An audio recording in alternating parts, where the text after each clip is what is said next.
So, in the light of the allegations that has been leveled on the Missionaries of Charity, the allegations of baby selling, we're also going to look at the legacy of Mother Teresa, who was made a saint in 2016. We're going to talk about her legacy, we're going to talk about her ideology and her views and her work, and we're going to see that she's actually not the saint that people make her out to be. My name is Sham Sharma. Welcome to the Sham Sharma Show.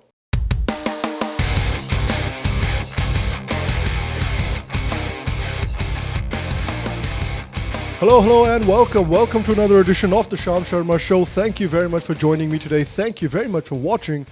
I appreciate you. So if people are not aware, there was a case recently in India where two nuns and a worker that work for the Missionary of Charity have been arrested on charges of child selling or baby selling. There are 280 babies for whom there are no records within the Missionaries of Charity's ledger, and it is being alleged that they've been sold off to people. So what I actually want to do today is I actually want to look at the fountainhead of this organization and the person that founded this organization, the person that gave this organization this legendary status that it enjoys. So I want to talk today about Mother Teresa. Now, Mother Teresa was a complete celebrity. We've been presented a very curated image of Mother Teresa. She's a very well-managed brand. All we hear about Mother Teresa is how full of love she was, and all she wanted to do was love people, and all she wanted to do was respect people and help people. And by the time she died in 1997, she had already received the Nobel Peace Prize, and she was running more than 500 missions in 100 different countries. What Mother Teresa really is Mother Teresa is the best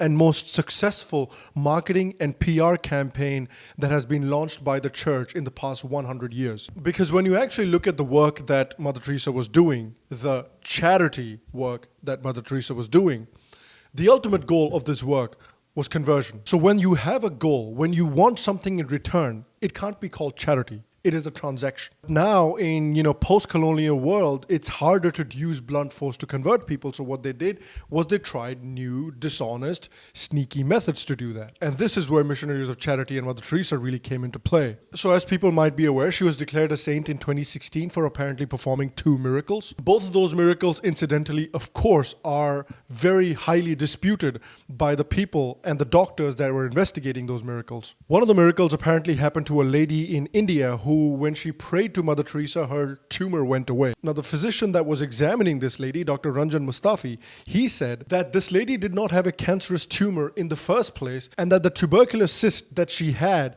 actually went away because of prescriptive medicine. Now, was Dr. Mustafi investigated or interviewed by the Vatican's investigators? No. Now, Teresa, she publicly bragged about coercing vulnerable people into conversion on their deathbeds. She had very strong views about women's rights and particularly about abortion. She made it very clear that abortion is the biggest destroyer of love and peace in the world. She maintained that view for the Bosnian women that had been raped by the Serbian militia during the Bosnian War. She was also a very loud critic of contraception and divorce laws, and she spent her whole life campaigning against these things across the world. In fact, she was part of a referendum in Ireland that wanted to make divorces and remarriage for women illegal. Just let that sink in for a second. However, even though she was campaigning around the world for making remarriage and divorce illegal, she was very happy to support her friend, her rich friend, Princess Diana. Remember that Princess Diana was responsible for raising a lot of money for the Missionaries of Charity. She was very happy to support Princess Diana when she wanted a divorce from Prince Charles. Now, another thing that we know about her is, you have all these pictures of her smiling with all these children that she wanted to help and that she was helping. And even when it comes to the children that she was trying to help, her care and the care provided by the missionaries there was very, very lacking, almost dangerously lacking. Now, Dr. Chatterjee, he's a person that has been investigating the work done by Mother Teresa and her charities for a very long time. He said that he found a cult of suffering in the homes run by Mother Teresa's organization, the Missionaries of Charity, with children tied to beds and little to comfort dying patients but aspirin. Now, another person that actually worked in these missions in India, Hemley Gonzalez, he actually gives a first-hand account of these things as well. He says, workers wash needles under tap water and then reuse them. Medicine and other vital items are stored for months on end, expiring and still applied sporadically to patients. Volunteers with little or no training carry out dangerous work on patients with highly contagious cases of tuberculosis and other life-threatening illnesses. Gonzalez also said that there is a systematic human rights violation and a financial scam of monumental proportions happening within the Missionaries of Charity. Now, another hypocritical and ironic thing about Mother Teresa is that she told the patients and the people that she brought in that were laying on the beds, dying, screaming out in pain, she told those people that not to worry, you're just being kissed by Jesus. But when it comes to her own health, when she was sick, she was very happy to accept the best medical help available in the world in America. What is this? Again, it is important to think about, why did Mother Teresa want these people not to get better? Why did she not provide them medical help? Because remember, this is an organization that gets millions and millions, if not billions, of dollars in aid every year. So why didn't Mother Teresa actually provide them with medical assistance? Because she certainly could afford to do that. The reason she didn't provide them medical attention is because she wanted them to have that desperate, hopeless outlook. She told them that even if you have curable diseases, you are going to die. So when you're told that you have no hope and that you are going to die and there's nothing that's going to save you, your spirit breaks. And when your spirit is broken, you're vulnerable. So that is what she would say. She would say, look, you're going to die. Nothing else is going to save you except Jesus and except Christianity, and that's going to make your passage better. And a person with a broken spirit who knows they're going to die, who has been made completely hopeless, is very vulnerable to these things, and then a lot of people converted. So that was the modus operandi here. And the hospice centers that she created in Calcutta were in the exact same poor state between the time that she started them and when she died. Another interesting thing about the Missionaries of Charities is that they always refuse to publish reports about how much money they actually receive and what they actually do with that money. They never told the Indian government about what percentage of money actually goes to helping people, what percentage of money goes to the Vatican, what percentage of money goes to Mother Teresa. In fact, sources suggest that the majority of the money that they received in donations went straight to the Vatican Bank. A German magazine called Stern also estimated that only 7% of the millions upon millions of dollars Teresa received was used for charity. Also, whenever you hear about Mother Teresa, you hear this carefully curated image of, just this person full of love and happiness and caring about people. But they don't talk about the association she had with some very unsavory people, particularly the Duvalier family of Haiti. The Duvalier family was a very oppressive regime in Haiti who lived in luxury while their people lived in poverty and starved to death.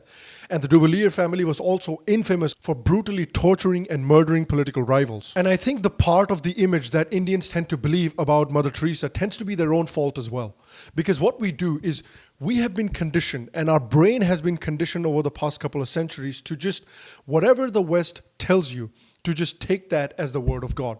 If the West tells us that Mother Teresa is fantastic, Indians say, okay, very good. She's fantastic. And that is the part of decolonization that is slowly starting to happen in Indian minds as well. And that needs to continue to happen. We need to look objectively at who Mother Teresa was and what she did. Her and a lot of other missionary organizations like her, they're not just doing charity work. Like I said before, what is charity? Charity is something that you do out of the goodness of your heart without expecting anything in return. But a lot of these missionary organizations that operate in India, they are expecting something in return. In fact, they need something in return. They need these people to convert to Christianity in return for the help that they are being provided. So if that is the model here, then this is not a charity. Don't call it a charity.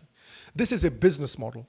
This is a transaction that is happening here. So I think a better name for the Missionaries of Charity would be the Missionaries of Soul Harvesting. And I also feel like because of this transactional nature and because of this business model, I don't think Mother Teresa qualifies as a saint. So guys, I want you to spread this message. If you like this video, and if you think this video made sense to you, and if you do your own research, and if you find what I have found about Mother Teresa as well, share this video.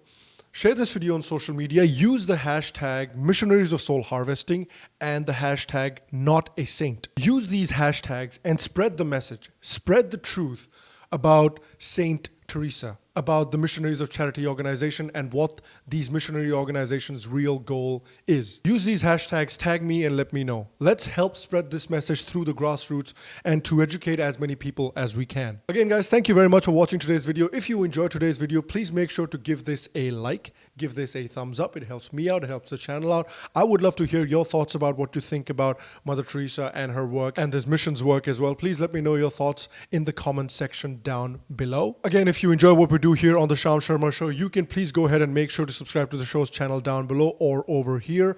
I will see you for the next episode, and until then, stay happy, stay healthy, and I'll see you soon.